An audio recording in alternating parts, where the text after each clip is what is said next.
என்ன ஃப்ரிட்ஜில் அப்படி தலையை விட்டு தேடிட்டு இருக்க? கிடைச்சிருச்சு. டாட் கோலா. టాట్ గోలావా? நுங்கு இல்ல இது. நுங்கு தான் டாட் கோலா. டாட்டி முஞ்சலு ஐஸ் ஆப்பிள். இதை வச்சு என்ன பண்ண போற?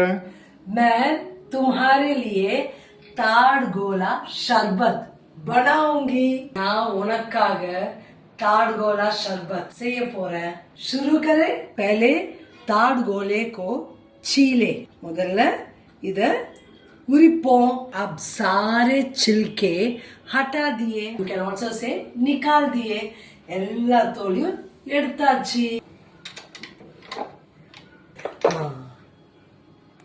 एक छोटी चम्मच सब्जा ले लो. ஒரு சின்ன ஸ்பூன் சப்ஜா எடுத்துக்கோ. कटोरी में पानी भरो. ஒரு சின்ன கிண்ணத்துல தண்ணி ரொப்பிக்கோ. और आधे घंटे के लिए सब्जा को भिगो दो. பிறகு அரை மணி நேரத்துக்கு சப்ஜாவை தண்ணியில ஊற விடுவோம்.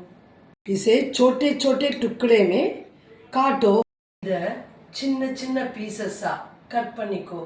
इसको मिक्सी में डालो. இத மிக்ஸில போடவும். स्वादानुसार चीनी डालो. ருசிக்கேற்ற चक्करे போடவும். मुझे तो चीनी कम पसंद है. எனக்கு என்னவோ சக்கரை கொஞ்சம் கம்மியா தான் பிடிக்கும். थोड़ा नमक डालो. கொஞ்சம் உப்பு போடவும். इसमें थोड़ा ठंडा पानी मिलाओ. இதுல கொஞ்சம் சில்லுன்னு தண்ணி சேர்க்கவும். अब मिक्सी चलाओ. இப்போ மிக்ஸிய ஓட்டவும். इसमें सब्जा डालो. सब्जा போடவும். और थोड़ा आइस वाटर डालो. பிறகு கொஞ்சம் சில் தண்ணி ஊத்தவும்.